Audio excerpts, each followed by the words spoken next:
Students, we will discuss about the columnar epithelial cell. That is a type of simple epithelial cell. Columnar. अब यहाँ देखेंगे आप तो ये डायग्राम में cells are column like structure. जैसे घर में स्लैब का घर होता है तो कॉलम बनाए जाते हैं ना, ये 9x9 या 12x9 या 12x12 के. These are the column like structure. इसकी लेंथ ज़्यादा होती है. Okay, so their cells are column like and that's why it is called the columnar epithelial cell. Their cells are tall, pillar-like. Inner end of the cells are narrow, while the free ends are broad. नीचे narrow है और ये cell देखिए यहाँ ऊपर broad होते जा रहा है. Okay. While the free ends are the broad and flat. Free surface shows the large number of the microvilli. ये इसके ऊपर में देखिए विलाय होता है. विलाय माने एक finger-like projections are there. इस प्रकार से ये फिंगर एक प्रोजेक्शन से नहीं, फोल्डेड स्ट्रक्चर होता है. That is called the villi. These are the villi. ये फोल्डेड स्ट्रक्चर होता है. ये देखिए यहाँ से इस प्रकार से. So this विलाय increase the surface area for absorption, and that's why these cells, that is the columnar epithelial cells, are involved in the absorption of material. For example, these are found in the intestine. जैसे हम खाना खाते हैं digest होता है, intestine में जाने तक वो डाइजेस्ट हो जाता है. And in the large intestine there the absorption of the digested material takes place. जो खाया पिया पचा है वो सब मटेरियल लिक्विड फॉर्म में वो एब्जॉर्ब करने का और ब्लड में लाने की कोशिश की जाती है. सो एब्जॉर्प्शन के लिए ये विलाय दिए जाते हैं. Means it is folded in nature and that's why it increase the surface area for absorption. So their function is the secretion, absorption, and it is found in the inner lining of the intestine, gallbladder. ये gallbladder कहाँ होता है? गाल में नहीं होता है, ये लीवर के अंदर में होता है. एक बाइल नाम का पिगमेंट सिक्रेट करता है, पित्त जलामुत्तापण. ओके, दैट इज gallbladder जिसके अंदर में स्टोरेज किया जाता है. Then gastric gland, digestive system में स्टमक के अंदर में जो गैस्ट्रिक जूस सिक्रेट करता है, that is called the gastric gland. या इंटेस्टिनल ग्लैंड, इंटेस्टाइन के अंदर में वो मैंने वहाँ ये जो जितने भी एरियाज जो बताए हैं, that is intestine, inner lining of the intestine, gall bladder, gastric glands, intestinal glands, there the columnar epithelial cells are situated. मैंने अंदर का ये ऑर्गन्स के अंदर की लाइनिंग में कॉलमनर एपिथेलियल सेल्स होते हैं और वो एब्जॉर्प्शन का काम करते हैं. Okay, now next type is the ciliated epithelium. Ciliated epithelium simple सा स्ट्रक्चर है. ये जैसे कॉलमनर एपिथेलियम है, ये इसके ऊपर का क्यूबॉइडल एपिथेलियम है. The cells are same. यहाँ आप देखेंगे यहाँ finger like projections are there, that is called the villi. अगर सिलिएटेड एपिथेलियल सेल्स है तो उसका एक जो फ्री सरफेस है, they having the brush border, hair like brush border, which is given in the next diagram. ये देखिए ये सेल है कॉलम लाइक स्ट्रक्चर, ये कॉलमनर एपिथेलियल सेल है. बट इसका फ्री सरफेस जो दिख रहा है, that having the finger like hair like projections, and these hair like projections are called as cilia. अब क्या होता है, cilia produce the current in one direction, that is called as ciliary current. Okay, and that's why they sweep away the material. जैसे नाक के अंदर में ये सिलिएटेड एपिथेलियल सेल्स होते हैं, जो फॉरेन पार्टिकल्स या बाहर की मिट्टी धूल के पार्टिकल्स हमारे नाक से अंदर जाने की कोशिश में होते हैं, उनको वो ट्रैप करते हैं बालों के अंदर में या उस सिलिएटेड एपिथेलियल सेल सीलिया के अंदर में, और एक वहाँ से उसको बाहर ढकेलने की कोशिश की जाती है.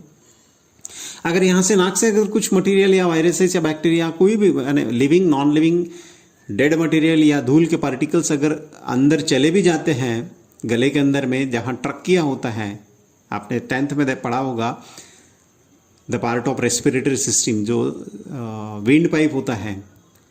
सो उस विंड पाइप के अंदर में भी सीलिया होते हैं. फॉर एग्जांपल जैसे कि ये है रेस्पिरेटरी सिस्टम का स्ट्रक्चर. ओके, ये है ट्रकिया. ये ट्रकिया की जो इनर लाइंग, इसको मैं बड़ा बताता. ये ट्रकिया की inner lying, it is also line by the ciliated epithelial cells. ये ट्रकिया है, इसके ऊपर में ये बाल लाइक ब्रश बॉर्डर होती है, हेयर लाइक ब्रश बॉर्डर होती है. Okay, this is the ciliated epithelial cell, this is the cilia ciliated epithelial.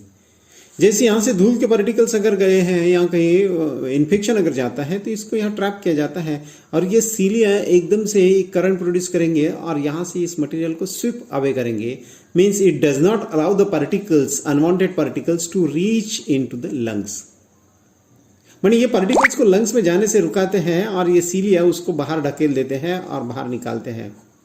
Okay, that is the cilia which produces ciliary current and sweep away the unwanted material from the body. Okay, उसी प्रकार से अगर reproductive system, अगर human being का reproductive, female का reproductive system अगर देखा जाए तो यहाँ एक ओविड डक्ट होती है, यहाँ पर एक ओहरी होती है, ओहरी से निकलता है एग और ये एग यहाँ लिफ्ट किया जाता है।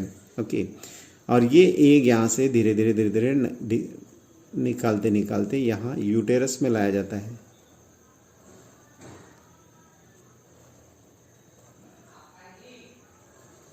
यह यूटेरस, इस प्रकार से स्ट्रक्चर होता है।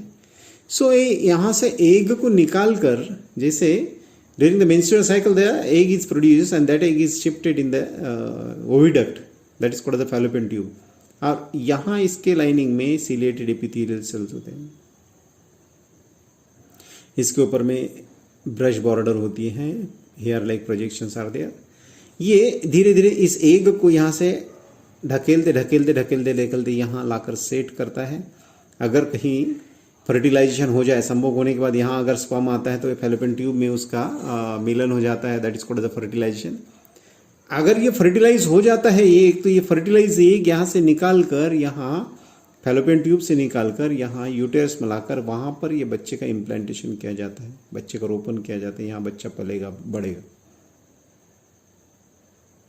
अगर ये एग फर्टिलाइज एग यहाँ से नहीं हटाया जाता है तो ये बच्चा यहीं के यहीं अपनी जगह बना लेगा और ये फैलोपियन ट्यूब के अंदर में डेवलप होना शुरू हो जाता है। कल जाकर आगे जाकर ये साइज बढ़ेगा तो ये फट भी सकता है।